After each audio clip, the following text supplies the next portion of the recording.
Hello everybody, Josh12 back here again with another video, and I'm here to review Star Wars Episode 7, The Force Awakens. I hope you guys enjoy.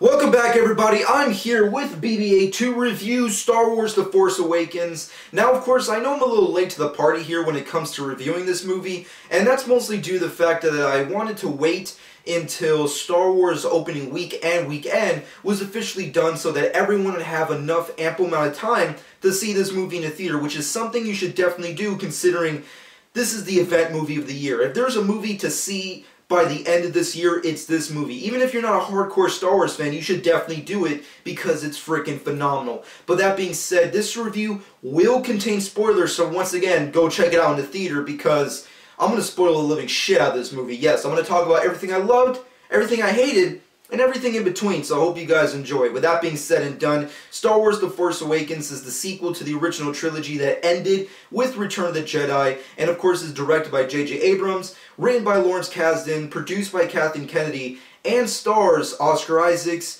Could find Luke Skywalker, and essentially he is the last remaining piece of the puzzle to save the universe, considering the fact that the dark side is back. Yes, the essential title is quite revealing in the sense that The Force Awakens, that's pretty much what happens in this movie. The Force Awakens once again. The dark side is back, the light side is back, and we need to see which side everyone's on. Essentially, the new dark side members led by Supreme Leader Snoke, and of course you have General Hux, Captain Phasma, and of course Kylo Ren, who are part of the First Order, essentially the new galactic empire, if you will, and of course battling them is the Resistance, of course led by General Leia Organa. And of course we have Han Solo, Chewbacca, and the rest of the gang as, like, I guess, pretty much as they were in the first original movie, A New Hope, as just a bunch of scrambling rogues just going around just buffooing everything, but in a great way. This movie, I guess I heard someone state this before, and it's pretty much the best way to explain it. It's Star Wars The Force Awakens is Star Wars greatest hits. If it was like an album, that's what it is. It's the greatest hits. It's essentially like the best things of A New Hope and the darkest things of Empire Strikes Back, and a little bit of the comedy, or at least a lot of the comedy of Return of the Jedi mixed into one movie. It's almost like J.J. Abrams, like the second he got the job to direct a Star Wars movie, was like, I'm going to make my quintessential Star Wars movie, even if it doesn't even need to exist or even has to be a part of a trilogy. This is the Star Wars movie I always wanted to make, and this is it. Here you go. This is everything. I'm going to go balls to the wall, crazy fanboying out, and this is going to be my movie. And to which I say, kudos, J.J. Abrams, because he did a phenomenal job directing this movie. I mean, if anybody else directed this film, or at least the first section of this new sequel Star Wars trilogy, I would just be disappointed, because he just did a great job bringing the Star Wars universe back to life. Because say what you will with the prequels, but they weren't obviously the greatest thing, and this is definitely a resurgence, ironically enough, to the Star Wars galaxy and the Star Wars saga in a good, great, big way.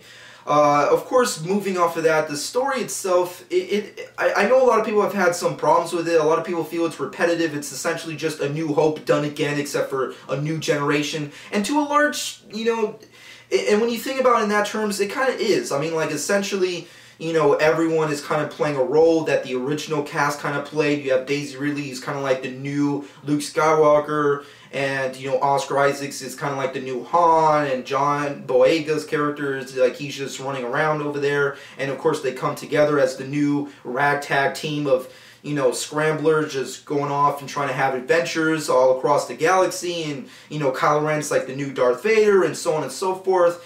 And, of course, you have the biggest thing that's kind of like gigantic repetitive ripoff, if you will, of the original trilogy, which is the Starkiller base. Essentially, the Starkiller base is essentially 10 times bigger and much more powerful than the Death Star. The Death Star was to resemble a moon that could destroy planets. We saw the magnitude of that power and how great it was and how just evil Darth Vader was, to the sense that he was willing to just destroy planets at the move of his fucking whimsy.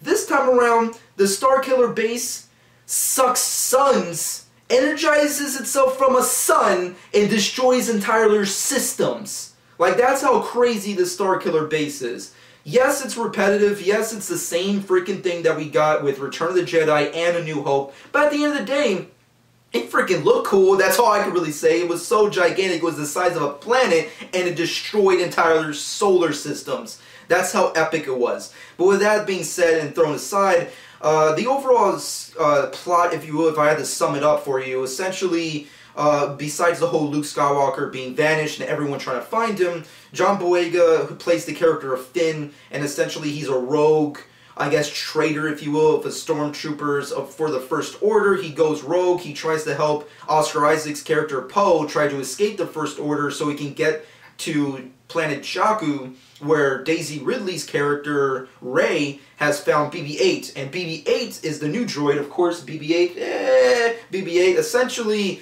has a map, or a piece of a map, that leads to Luke Skywalker, and everyone's trying to find this little droid so they can find out where Luke Skywalker is. First Order wants to find Luke, destroy him, so they can reign over the galaxy, because while Luke is still alive, seeing as how he is the greatest and strongest of the Jedi, he's the only piece of the puzzle that can really destroy the First Order, at least how it seems at this point in time, because as we continue to go on this adventure with Rey, and Finn, and Poe, and the Resistance that's led by General Leia, and of course Han Solo and Chewbacca playing around and helping in the meanwhile. Of course, there's Daisy Ridley's character who plays Rey, and as much as I loved her character, she has a very interesting plot that's going to definitely arc all throughout this trilogy, which is she is force sensitive. You find out throughout this movie that she's force sensitive. Maybe she's, has some kind of, she's a part of a legacy, if you will. She's essentially she has potential. She has a lot of potential to be a really great Jedi, or possibly, as we all know for Star Wars fans, a really great Sith, depending on which kind of influence she gets. We already know she's going to be a Jedi, but we'll see what happens. And of course, we have Kylo Ren, played by Adam Driver, and of course, he is a very complex villain in the sense that he is actually, spoilers, the son of Leia and Han. Yes, his real name is Ben Solo. We find out throughout the movie that he's actually not just a fanboy of Darth Vader, as we saw in the trailers, he's actually the grandson of Darth Vader. So I guess that makes sense as to why he's so obsessed with Darth Vader and so obsessed with the Sith and the dark side of the Force. And of course, he's very heavily influenced by Snoke, who's played by Andy Serkis, who's a gigantic, beastly, Thanos-looking motherfucker. I guess now we know why he had the freaking CGI himself. But with that being said, if I can transition from the story and move on to the characters, my favorite character had to be Adam Driver's Kylo Ren. I mean, like, I already knew from the trailers that I was gonna like him because I'm more when I go into movies, I'm more or less interested in the antagonist. I mean, like, a hero's only as good as the villain, and Star Wars has amazing villains. I mean, Darth Vader set the template for that, and of course we had, a whole bunch of Grand Moff Tarkin, the Emperor, so on and so, Boba Fett, even though he doesn't really do anything, he's still cool. We have a whole bunch of great villains in the Star Wars universe, and Kylo Ren, I think the greatest thing about his character, at least for me, is that he's not a villain, he's just a very mixed emotional character in the sense that he doesn't really know where he's trying to go. He's very influenced by the dark side of the Force. Obviously he's the son of Han Solo, and there's this interesting story arc that travels throughout every time he's on screen, and he's also just really badass. And that goes along with not only his character, but with all the characters of this new Star Wars film. I mean, Daisy Ridley as Rey, oh my god, she destroyed this movie. She was freaking phenomenal. I mean, for an actress who's relatively unknown and has no real credits beyond this movie, she did a great job leading this movie. I mean, realistically, if you exclude the original cast members like Carrie Fisher, Mark Hamill, who's, spoilers, not really in this movie at all, and of course Harrison Ford, not to mention the other original cast members like Chewbacca, C-3PO, R2-D2, who once again is not even in this movie hardly, and then of course excluding the new cast members like John Boyega, Finn, or Poe, she is the lead character. And I think that's the interesting thing about this new movie, is that it's bringing fresh blood, and it's also starting an entirely new landscape for the franchise, where it's like, the lead character is not the white male all the time. Now it's actually a female side by side with an African American character, which I think is a very interesting plot device that J.J. Abrams and the rest of the writers went and took going into this new trilogy, which is really cool and awesome. And that goes along with all the other characters. I mean, Poe, Oscar Isaacs. I mean, ironically enough, I was watching an Oscar Isaacs movie before going into seeing Star Wars, and he freaking is a destroyer. He is so freaking good. He's such a great actor. I mean, say what you will about his Ivan Ooze, but fuck is he a good actor. I mean, like, if there's one thing to look forward to in X-Men Apocalypse, besides a stupid-looking Apocalypse, is his freaking performance as Apocalypse. And his performance in this movie is so good, and I like the lore of his character and the mythology, where it's like, oh, he, you know, kind of declares himself as the greatest X-Wing fighter pilot in the entire solar system, or the galaxy, if you will. He's so funny and entertaining and fun, and I would love to see his character go on and on and on throughout these adventures. He's so freaking good. And Finn, John Boyega, I mean, like, I remember seeing him in one of his first movies, which was Attack of the Block, and I loved that movie. And when he got approached to be in this movie, I was stoked for the kid, because he's freaking a good, interesting talent, and he brought his game into this movie. He was so freaking good and funny. He was, at least in my opinion, one of the more interesting and fun characters. And plus, hell, this movie did a lot of firsts. I mean, other than making the first real female-led slash, you know, interracial, I guess, if you will, led cast team in a Star Wars movie, it also gave us the first real Stormtrooper solo story. I mean, like, we've never, I mean, the Stormtroopers in the original trilogy, or at least in the Star Wars saga, outside of the expanded universe, have never really had a solo story that really was compelling or interesting, and they finally did that. I mean, we had a lot of firsts in this movie. We had, obviously, the female-led character, the African-American-led character. We also had a Stormtrooper story, and a lot of Stormtroopers in this movie do a lot of really cool things. I mean, there's even a point in time where the Stormtrooper actually stands his ground. A normal, average one stands his ground and fights off against Finn while he has a lightsaber, and they're kicking ass. I mean, the action, hell, we haven't seen epic, awesome action sequences in a Star Wars movie up until this point. I mean, granted, there's been phenomenal ones in the original trilogy, hell, even in the prequels. Say what you will about the prequels, but at least they had interesting fights. This one took it to an entirely different ballgame. It was awesome and epic and interesting. Andy Serkis, oh my god, he's phenomenal in everything he does. I mean, his voice is just awesome, and the presence he gives it. Hell, he's playing a completely, unbelievably CGI character. I mean, like, even more than any other character he's ever played. This is full-on super CGI. And how he's not even actually in the room, since the entire character, Leader Snoke, is actually just a hologram. So, the fact that he just gave an amazing performance just as a hologram, it's just freaking phenomenal. And that goes for everybody else. I mean, Harrison Ford definitely brought his A game. I mean, I haven't seen Harrison Ford bring his A game in a movie in a long time, and you can definitely tell he was very stoked to be a part of this project. Probably because he was going to freaking kick the bucket. Maybe that's why he was so happy. But at least he freaking did some great shit. And this movie definitely, like, served a great purpose with his character. And it's also kind of a mixed bag, considering the fact that he actually does, spoilers, ends up dying. Yes, Han Solo is actually the one character that ends up getting killed in this movie by his son, Kylo Ren, aka Ben Solo.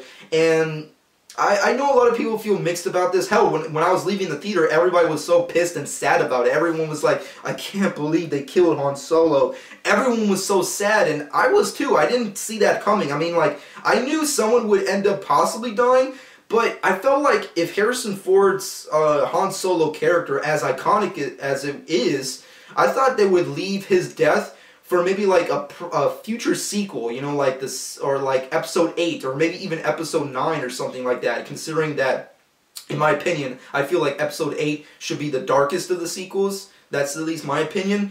But no, they just killed him off right off the bat in this movie, and I think it was really awesome and really epic. Great. It was also very sad, but it was also very interesting, considering this death is going to hold a lot of weight for Kylo Ren's character in the future movies, and it's going to be very interesting to see how he's going to try and redeem himself, if there's any redemption for him.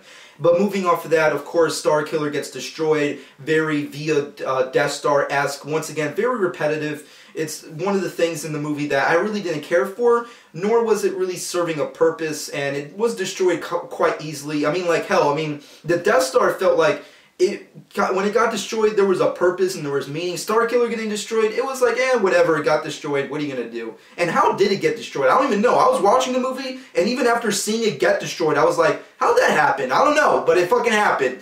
And, of course, we get to, I guess, with that being said and done, let's get into the things that I really didn't care for or liked in this movie. Once again, the Starkiller being destroyed or being a thing as is, really didn't care for it or really interested me, other than being really cool looking. That's kind of like whatever. But moving off of that, the other real big thing that kind of was like with me was obviously, at least in my opinion, Rey's abilities in the Force. I get it. She's Force sensitive. She has a lot of potential. She's very powerful. She doesn't understand her abilities. But not only her, but a lot of characters. Like, the lightsaber is a very interesting tool and weapon of the Jedi and or Sith. And characters use them like if it's nothing. I mean, like Finn, who's not trained in practically anything. Hell, he's hardly trained to be a good stormtrooper. Uses the lightsaber the second he gets it like if it's nothing. He's just like, meh, meh, meh. And it's like, how are you doing this? It takes training to do that. And plus, at the end final boss battle between Kylo Ren and Finn and Rey, who team up to try and defeat Kylo Ren after the destruction of Starkiller and, of course, the death of Han Solo, they have this great battle at the end. And it just didn't make any sense how they were able to take on Kylo Ren, who's actually not only trained by Snoke, but also trained by Luke freaking Skywalker. I mean, granted, he went rogue and killed all the Jedi like an asshole, and killed his own dad like a piece of shit, but how did he lose against Rey? I mean, like, Finn, he got beat pretty easily. What are you going to do? It is what it is. But Rey? Like, she has no training. I mean, she doesn't even understand her abilities, and like right off the bat, she's already like a super-powered Akita. Like, she just went, you know, she was taking his ass down, and I'm like, it's awesome and cool, and Daisy Ridley's bringing it, and she's freaking bringing it. She's awesome, but it makes no sense that she would have that much power. Not only that, how is she able to use a lightsaber like if it's nothing, like if it's any ordinary weapon? I mean, like, they made her so OP. I mean, she's a great pilot. She freaking kicks ass in a blast fight. She knows, like, every single time she gets a hold of a weapon or a ship, she's an expert at it right off the bat. And I'm not really into that. I mean, granted, Star Wars is all about destiny-driven characters. It's all about fate and destiny for these lead protagonists. But at the end of the day, I'm more interested in characters that don't really have a destiny, but just go on the adventure and try to create their own kind of destiny. And she kind of has that already driven into her. Like, she's already Force sensitive. She has all these cool abilities that she doesn't even understand, but she uses, like, right off the bat. It just really didn't gel with me. I mean, like, the battle was cool. Don't get me wrong. It was very well done, and it was executed well. Everyone brought their game. I mean, Adam Driver, freaking amazing, and Daisy Ridley, phenomenal, but it just doesn't make any sense to me that she would be that good right off the bat. It just doesn't make any sense to me. But moving off of that, there's not really any other things that really stand out to me as negatives towards the film. Everything was just so great. I mean, this movie was funny, it was entertaining, it was definitely a great throwback to the original trilogy, not only with the digital CGI and effects, but also the practicality of it. I mean, like, when you look at it, there's a lot of CGI, and it's obviously very digital, but not in the sense of the prequels that were completely digital. Like, you feel like these actors are actually on a set in real time, in real life. It's not like some kind of green screen, like, studio. No, it's actually at a place, and they're filming something with a whole bunch of models, and prosthetics, and characters, and suits, and all that kind of craziness. It's really cool to see that happen again in the Star Wars film. And not only that, everything else is just phenomenal. The performances, everyone was great. Daisy Ridley, for her first time go-around, she freaking killed it. She's the lead character. I'm pleased. I want to see where she goes from here. And John Boyega was phenomenal. He definitely, for an actor who is definitely an up-and-comer, he definitely brought his game. Adam Driver, who I personally am not completely in love with his acting filmography, if you will, considering the fact that, you know, I haven't really seen everything he's done. I think he played a great antagonist who also had a very interesting and complex story, and of course, everyone else who came back was awesome. Oscar Isaac's, I mean, like, he's a destroyer. I said it once and I'll say it again. And everyone else was great. The villains were great. If there's any actual actor performance that I didn't care for or I thought was a downer, has to be the fact that, I guess, Captain Phasma. I was really expecting a lot from Captain Phasma, and all she did was freaking be another Boba Fett ripoff. I mean, I'm just saying, I really, when I was talking on the podcast with Paul, I really felt like this is the new group. Like, Kylo Ren's gonna be the new Darth Vader, Captain Phasma's gonna be the new freaking Boba Fett, and Snoke is just going to be the new Emperor. That's basically what they are, and that kind of sucks in a sense because I don't want to watch ripoffs. I want to watch original characters, and even though everyone brought their game and Andy Serkis is phenomenal and Adam Driver was an interesting character, it just feels like that's what they are. They're just, once again, just ripoffs of those original characters, and that's kind of like my main problem with them. And plus, Captain Phasma, and on top of that, the actress who performs the freaking character hardly even gets to do anything. I mean, like, how do you have the most coolest and badass chicks of Game of Thrones not do anything in Star Wars? It makes no sense to me. She's Brienne of Tarth, and you don't have her do shit? That doesn't make any sense to me. It's just crazy. I mean, like, come on. Hopefully in the sequel she does some shit and she doesn't die like Boba Fett's stupidity, but I don't know what to say. She was a real major disappointment. But beyond that, that was pretty much it. That's all I can really say. The major disappointments in this movie that I really did not like has to be the Starkiller base, the plot behind the Starkiller base, the final boss battle with Rey and Kylo Ren. Didn't really like that. Even though it looked cool, really wasn't big on it. Of course, Captain Phasma was a big downer, and everything else I can name off the bat is just really nitpicky stuff and doesn't really support bashing this movie. Everything else is just so great and awesome and phenomenal that it doesn't really matter. Everything else is just so good. J.J. Abrams brought his game. He directed an amazing movie that not only stands as its own original film, but of course adds to the mythology and of course continues the story in a new trilogy. And also, once again, if I had to say something that was formed in a negative that I don't really think a lot of people have been discussing, is that I think the biggest thing, minus everything, because I can forgive all the other stuff, Starkiller, the Rey Force sensitive shit, and the Captain Phasma uselessness, I can throw that all aside and forgive it all and defend it. The one thing I really don't care for, and the thing that pisses me off about not only Disney acquiring the rights to make multiple Star Wars movies or this new trilogy, is the fact that it kind of neglects and completely destroys everything the original trilogy stood for and the ending story. And what I mean by that is that by the end of the Return of the Jedi, the story is that the prophecy, the chosen one, Darth Vader, who was meant to destroy the Sith. He was meant to destroy the dark side and bring, peace to the Force, to the galaxy. That was his purpose, and that's what they accomplished. The Force Awakens kind of destroys that in the sense of like, oh, it didn't really matter. Fuck prophecies. Fuck destinies. Fuck it. We want to make more money because we're Disney, bitch. We're gonna fucking make sequels galore. Hell, we got another Star Wars next year. Fuck you. I mean, like, come on, really? I mean, like, The Force Awakens basically says that no matter what, there will always be evil and there will always be good.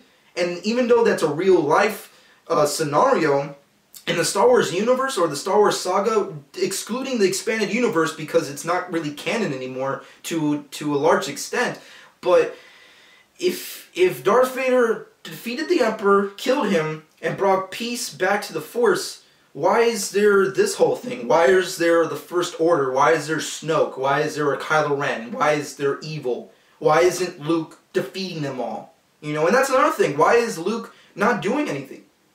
I know he's gone. I know he banished himself. I know he's in hiding. I know the sole purpose of the movie is to find him. But why can't he do something? I mean, maybe that's for future movies. Maybe in the sequel he's going to be training Rey. Maybe he's going to be like the new Ben Kenobi or the new Yoda. And maybe he'll just be like a behind-the-scenes kind of guy just teaching her the ways of the Force. And then just moving on from there. But he's supposed to be the greatest of the Jedi as of now, seeing as how he is the last, excluding Rey, who more than likely will end up becoming a Jedi. But it's just kind of like this whole new trilogy and this story alone kind of just defeats the purpose of what the original trilogy was trying to do and what the prequel trilogy was trying to enforce, which is Darth Vader is kind of like, he's the mix of the main antagonist but also the main protagonist, also in the sense that he's supposed to bring peace back to the Force and peace to the galaxy and all that stuff, and this kind of just shits all over that, where it's like, it doesn't matter, the dark side will always be around, which is, you know, it's true in reality, but in this sci-fi, you know, space opera fantasy, it just doesn't make that much sense, to me at least. I know there's an expanding universe, and of course Disney wants to make multiple Star Wars movies, and they already have a new trilogy set in place, and I get that, and I fully support it, and I love this movie, don't get me wrong, I love this movie, but it just kind of destroys what the original trilogy kind of just stood for, in the sense of what they were trying to do with these characters. But without all thrown aside, I personally did love this movie. I love the new characters. I love the new droids. BB-8, hell, I fucking wasted a shit ton of money buying that damn thing. And I love Star Wars, so of course I'm going to support it. And I love this movie. It was great. J.J. Abrams directed a great movie. But with that being said and done, my final verdict for this film has to be a solid 9.5 out of 10. It was such a great, phenomenal movie. Just a great ending movie to end this year. 2015 was a great year for movies, but this was just the icing on the cake. It was just the last movie I definitely needed to see for the end of the year, and it's a movie you should definitely check out. If you're not a Star Wars fan, or even if you are a Star Wars fan, check out this movie. See it multiple times if you have to, but see this movie. It's so freaking good and phenomenal. The acting's great, the CGI is great, the action's great, the effects is great. This movie is definitely very funny. Of course, you can tell the Disney influence, if you will. The actors, the characters, everything is great, and it sets forth an amazing new story and trilogy for the Star Wars saga. Even though there are things that kind of grabbed me in a weird way and did not gel with me completely, I still love this movie, and I fully support it, and I support this new trilogy, and I can't wait to see where this I can't wait till the story continues from here. But let me know what you personally think in the comment section below. With that being said, BB-8 and I will say our goodbyes. So, with that being said, follow me on Twitter and Instagram, @Josh12. Subscribe to my channel if you haven't done so already. And I hope you guys enjoyed. And this has been Josh12.